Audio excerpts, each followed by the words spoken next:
Carnival Row é uma série ambientada no estilo vitoriano, que é muito lindo. Tem umas pegadas assim de industrial, steampunk, essas coisas mais autômatas, essas coisas, sabe, bem dessa época e tudo mais. A série foca principalmente no romance entre a Vignette, que é uma fada, e o Philo, que é um humano, é um soldado, eles se conheceram durante a guerra e tudo mais. Então, foca nesse romance, como eles acabaram se separando devido à vida. E é muito importante a gente eu já explicar pra vocês que existem raças nessa série. Então, o que foi apresentado pra gente até agora foram os faunos, as fadas, os lobisomens, os humanos. E existem algumas derivações dessas mesmas raças. Por exemplo, dentro da raça das fadas existem as mimas, que são como se fossem sacerdotisas, algo parecido de templos. Isso não foi muito bem explicado, mas eu preciso dar esse panorama pra vocês. E existem alguns bichinhos. Se você assistiu Harry Potter, é tipo aqueles diabretes da Cornualha, lembra? Da Câmara Secreta, é tipo aquilo lá, é muito igual, mas também a gente não viu muito sobre eles. Então essa série pega todos os assuntos que a gente poderia colocar em uma série comum, com humanos, ali em 1800, por aí, a segregação, preconceito e tudo mais, e transforma em algo surreal, o que é muito interessante. Porque é uma nova perspectiva de uma história que a gente já viu várias vezes em filmes, séries e tudo mais. E que é muito legal, porque a gente tá vendo coisas, assim, sobrenaturais e tudo mais, coisas que a gente não tá acostumado, de uma forma muito diferente e natural. Porque a gente não tá vendo, sei lá, Hobbit, ou você não vendo os elfos lá de Senhor dos Anéis, ou qualquer coisa de Harry Potter que é, tipo, muito sobrenatural, muito diferente do nosso dia a dia. A gente tá vendo uma época em 1800, por aí, e pessoas, humanos, fadas, faunos e tudo mais, eles estão fazendo coisas do dia a dia que a gente poderia estar fazendo se a gente vivesse naquela época. E também eles discutem vários assuntos que a gente discute hoje em dia, que já foi discutido. Por exemplo, um deles é o extremismo religioso. Isso da parte dos faunos. A gente tem um enredo de um fauno que ele é demitido e tudo mais, e daí ele se junta a uma seita, a uma religião, e essa religião, eu não sei se acaba abrindo os olhos dele ou acaba manipulando ele. Tudo depende da perspectiva que você assiste a série. Então, tudo depende da forma que você vê o mundo e tudo mais. Você vai ver que a seita abriu os olhos dele, que realmente aquilo deve acontecer, ou senão você vai ver que ele apenas está sendo mais uma peça nesse jogo de xadrez. O preconceito e a segregação entre raças é algo muito forte, mas muito forte mesmo. A gente vê isso muito forte com o Mr. Agros, que é um fauno, e ele é rico, assim, trilhardário, e ele se muda, compra a mansão mais rica que existia ali num bairro só de humanos nobres. Então, quando ele vai se mudar para lá, é muito interessante a gente ver o choque de realidade que as pessoas têm, porque até então os humanos estavam no topo da cadeia alimentar e os seres mágicos estavam ali na base da pirâmide. Então, é interessante esse choque de realidade. Porém, a segregação é muito forte, é assim, nível hard. Com a segregação vem também a questão de sexualização das mulheres, o que existe há séculos. As mulheres são sexualizadas, hipersexualizadas há muito tempo. Neste caso, na série em específico, as fadas são hipersexualizadas. Tanto é que uma parte das fadas só servem para serem prostitutas, e todos os seres mágicos eles só servem para servir os humanos, o que é bem contraditório, né? Porque se a gente pensar que existe uma fada que pode voar, ela tem asas, ou um fauno que é forte e tudo mais, foram apresentadas pra gente centauros também. Se a gente for pensando nesses seres mágicos que são tão fortes, se eles se unissem, eles juntos são muito mais fortes do que os humanos. Uma coisa que eu esqueci de falar é o porquê esse nome Carnival Row e tudo mais, e por que eles estão morando onde eles estão morando. Existiu uma organização onde eles entraram em guerra nesse país, na terra desses seres mágicos, e daí os seres mágicos foram perdendo pouco a pouco o domínio das suas terras, a sua liberdade. Então eles foram migrando para o reino dos humanos, pro local onde os humanos já habitavam e já estavam bem desenvolvidos e tudo mais. Carnival Row é por causa do Row, que é o local, esse bairro que eles vivem, onde é mal falado porque só vive seres místicos lá. Tanto é que se você vai procurar droga, você consegue lá. Se você vai querer... os humanos querem prostitutas e tudo mais, as pixies, as fadas estão lá.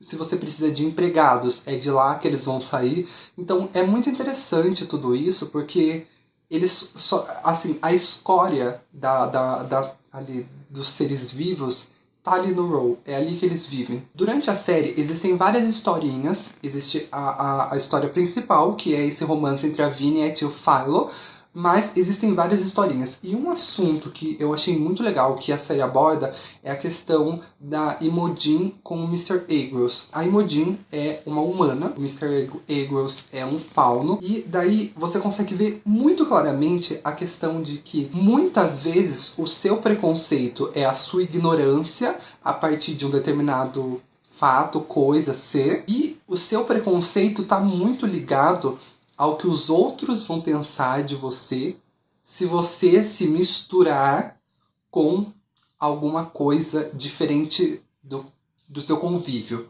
No caso da Imogen, é ela conviver, se socializar com um fauno. O preconceito dela está enraizado, porque ela foi ensinada assim, e também é muito forte a questão de que ela pensa assim, o que os outros vão pensar de mim se me virem falando com um fauno. Essa série tem um ponto muito positivo também, que é a questão dos romances diversos.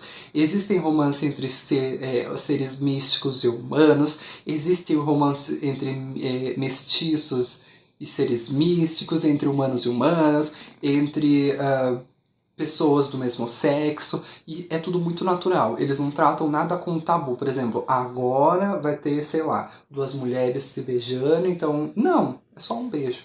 O que deveria ser natural, entendeu? Então é um ponto muito positivo. Eles naturalizaram toda essa questão de sexualidade. É tudo muito natural. Gente, se vocês ainda não assistiram, vão assistir, porque... E se você já assistiu, comenta aqui que você assistiu, aproveita e deixa seu like e se inscreve.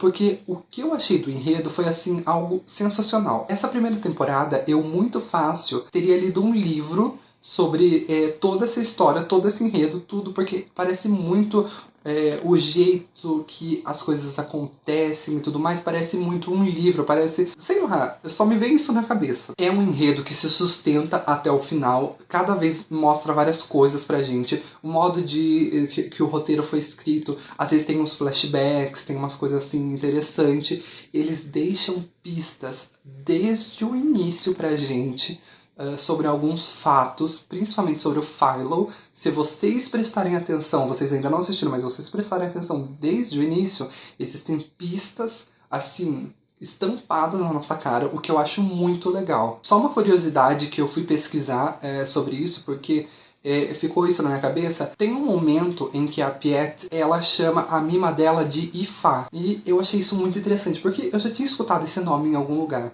E daí eu fui pesquisar no Google e tudo mais.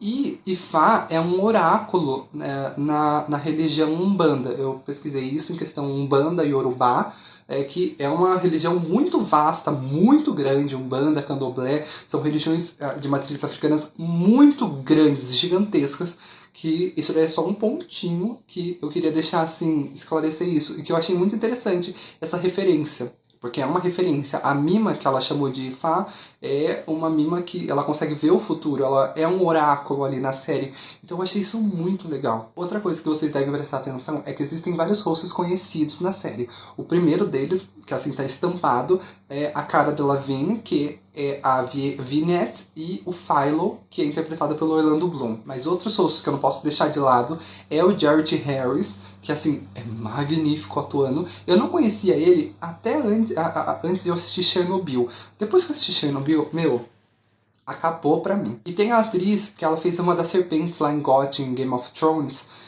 Eu não lembro o nome dela ao certo, mas ela é a esposa do personagem do Jared Harris, a Piet. Um dos pontos positivos dessa série, assim, que eu tenho que gritar pra todos os cantos, é a ambientação. Eu acho que eles investiram muito dinheiro, mas muito dinheiro mesmo. Porque toda a ambientação, a caracterização, o figurino, toda a história que eles criaram a partir de cada raça, o jeito que eles se comportam, a atuação é diferente. Por exemplo, se você vê aquela fauno, não sei se é fauna, não sei como que fala, é que eu nem sabia que existia fauno mulher, mas se vocês verem aquela empregada da casa lá do Ezra e da Imogen, o jeito que ela mexe a cabeça, o jeito que ela vira a cabeça, é o jeito que todos os faunos ficam assim, sabe, virando a cabeça. Eu achei isso muito legal. A questão da mitologia das fadas e tudo mais, das tranças, que cada trança significa uma coisa específica, assim, na cultura delas, eu achei muito legal. As asas delas, que todo mundo tá com asa e tudo mais. Ai, meu, eu achei fantástico toda essa parte de caracterização e ambientação. Eu tenho que bater palmas, eu acho que eles gastaram muito dinheiro, mas foi um dinheiro muito bem gasto. Um ponto específico nisso tudo é a maquiagem. Gente, se vocês verem os faunos, principalmente, que tá saindo daqui o chifre deles, tá saindo aqui bem da testa, dessa parte dos olhos e tudo mais, tá saindo o chifre deles, é perfeito. E eu sei o quão caro é fazer um molde da cabeça de alguém, porque eu já fui pesquisar isso, então fazer molde de cabeça e daí você fazer o chifre em si, daí você colar e tudo mais, meu, isso é muito, muito caro. Então eu tenho certeza que assim foram gastos milhões nessa série, real, oficial, porque tudo isso ficou muito caro. E tinha cena que tinha vários faunos, tinha vários centauros. Então eu assim adorei toda essa parte de caracterização, porque não foi a grande maioria das coisas não foi feito em pós-produção, foi feito em efeitos práticos, o que eu sempre prefiro, porque eu acho que traz muito mais veracidade e parece muito mais real do que efeitos de pós-produção, que às vezes podem não ficar tão legais e tudo mais. A não ser que você tenha assim bilhões para gastar com uma série, porque daí você vai fazer tudo em pós-produção, porque às vezes é mais prático. Só que você tem que estar num nível, sei lá, Vingadores, Thanos, para você fazer tudo em pós-produção. Senão, faz tudo em efeito prático que vai ficar muito mais foda. A direção também tá super de parabéns. Tem um negócio que acontece que eu amo, assim, de paixão, que é a questão dos diretores colocarem, eu não sei se é diretor ou roteirista, mas colocarem coisas específicas, mas assim, meio uma coisa assim pra você descobrir, entendeu? Eu esqueci a palavra agora, não é um easter egg, mas é deixar uma coisa ali meio subliminar pra você, meu português tá ótimo, pra você descobrir ali, entendeu? Tem uma cena da Imogen que ela tá olhando a janela, que é aquela janela, se você for ver todas as cenas da Imogen, a maioria tá na janela. Então é muito interessante a gente ver a transição, desde o momento que ela tá ali ansiosa para saber quem vai ser o novo vizinho, até a última cena dela que vai te surpreender na janela. E daí, nesse meio tempo, tem uma cena que ela tá ali na janela, ela já não sente mais tanto aquele preconceito que ela sentia no começo da série, um spoiler pequeno, mas não é nada demais, e ela tá ali querendo conversar, ou ir até, alguma coisa parecida. Ela tá sentindo aquele negocinho para querer conversar com Mr. Agros.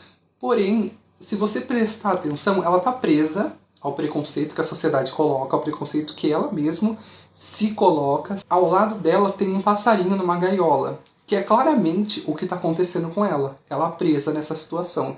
Eu acho isso fantástico. Como eu disse, o roteiro, o tempo todo, ele vai deixando pistas, vai assim, deixando uma pista aqui, deixando uma pista ali, deixando outra pista, sobre o que está acontecendo, como está acontecendo e tudo mais. O que eu acho muito legal. Só que tem mais, ele vai além disso. Ele pega o que você tá acreditando na série, ele tá te levando por um caminho. Legal. Daí, de repente, ele vira o caminho, mas na sua cabeça você tá falando assim, não, eu quero ir pra esse caminho, eu tô achando que isso daqui que eu tô achando é o que vai acontecer no final. Daí ele continua por um outro caminho. Você chega um momento da série que você desacredita de você e vai pro outro caminho. Daí você vai. Daí ele chega no final e fala pra você, seu trouxa, o que você tava pensando tava certo. Daí ele te leva pro final do caminho. É uma coisa assim que o roteiro vai guiando você, que você desacredita no que você já tinha pensado, e daí no final o que você tinha pensado pode ser, entendeu? Umas coisas assim que aconteceu comigo que eu achei fantástico, porque há muito tempo uma série não pega e me dibla, sabe? Consegue converter o meu pensamento pro que eles querem. Eu achei isso fantástico. O número de episódios também é uma coisa muito assertiva, porque eu tô cansado de série que tem tipo 30 episódios, sendo que não precisa de 30 episódios. 8 episódios é um número muito ok, é bem fechadinho, é o necessário. Talvez se tivesse 9, não tivesse enredo pra ter 9 episódios. Então eu acho que perfeito. Agora, uma das coisas negativas é que a série ela não explica muito bem algumas coisas, principalmente essa questão mitológica. Porém, eu acho que eles já tinham presumido que teria uma segunda temporada, terceira, quarta, sei lá, porque a série já foi renovada para a segunda temporada, o que eu achei fantástico, porque eu quero uma segunda temporada. Então, mas eles deixaram assim várias lacunas e deixaram muitas perguntas. Não que a série seja ruim, porque eu gostei muito, mas ficaram muitas perguntas. Principalmente o que é o pacto, o que é essa seita, o que é... da onde surgiram, sabe? Eu acho que isso daí não vai ser respondido, mas da onde surgiu esses seres mitológicos e tudo mais, quem é a Titânia e... sabe, essas coisas, muitas perguntas. Tem várias perguntas que eu vou deixar pro vídeo com spoilers, que eu vou discutir várias coisinhas que aconteceram. Inclusive, já se inscreve no canal, se eu já falei, tá dito pela segunda vez. Se inscreve no canal para você não perder os vídeos e tudo mais. A série deixou um gostinho de quero mais, porém com uma pitadinha de faltou algo. Esse faltou algo, eu acho que é conteúdo, sabe? Eles explicarem, conteúdo explicativo mesmo. Para eles explicarem o que é isso que tá acontecendo, por que isso tá acontecendo. Então eu acho que faltou um pouquinho nisso, eles pecaram um pouco nisso. Outro ponto negativo, pra mim, foi a questão da atuação da Cara Delevingne e do Orlando Bloom. O Orlando, ele tem um problema que ele, em várias cenas, pelo menos eu que sou ator, eu consegui reparar que ele, tipo, ele se põe em cena e ele diz... Ele diz assim, estou atuando agora. Agora eu vou andar assim com o braço mais coisado. Então, isso me incomoda um pouco porque é pra ser natural. A Cara Delevingne já é mais natural, porém em cenas que necessita de um drama maior, da gente sentir o peso dela, sentir, sabe, que ali naquele momento ela realmente tá chateada, tá triste, ela não entrega tanto. Então, pra mim, foram esses pontos negativos em questão de atuação. E existe um problema muito hard, que eu sempre falo nos meus vídeos de crítica, que é a questão da interação entre o ator ou a atriz com os efeitos de pós-produção ou os efeitos mágicos, místicos e tudo mais.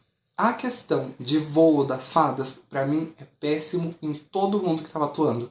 Porque a asa da fada é muito rápida, então a gente presume que ela voa rápido. Porém, os movimentos são lentos, entendeu? E daí não condiz, fica uma coisa... Principalmente quando as fadas estão voando, fica uma coisa meio desconexa. Por exemplo, um erro que eu vi da série é que quando a Vignette vai pegar a bandeira lá dentro do negócio, não vou falar o porquê, mas ela vai pegar a bandeira dentro da sede da polícia, faz um vendaral assim, faz muito vento. E quando o Philo entra lá naquele reino das fadas e tudo mais, e tem um monte de fada lá em cima, não tem vento nenhum, mesmo tendo milhares de fadas lá em cima. Então é um erro da série. E é um erro, assim, pra mim eu acho que eles têm que ter um estudo muito aprofundado em questão de interação de ator e atriz com os efeitos de pós-produção, porque eles pecam bastante, principalmente nessa questão das fadas. Não quando as asas estão fechadas e tudo mais, mas quando elas estão voando. Pra mim fica péssimo. No mais é isso. Eu gostei muito da série, muito mesmo. Tô louco pra ver a segunda temporada. Eu espero que saia logo. Eu sei que é só daqui a um ano, mas eu espero que saia logo. Não perca o vídeo com spoilers pra gente discutir. Se você ainda não assistiu a série, vai lá, assiste a série, daí você corre aqui e assiste o vídeo com spoilers também, tá bom? É isso.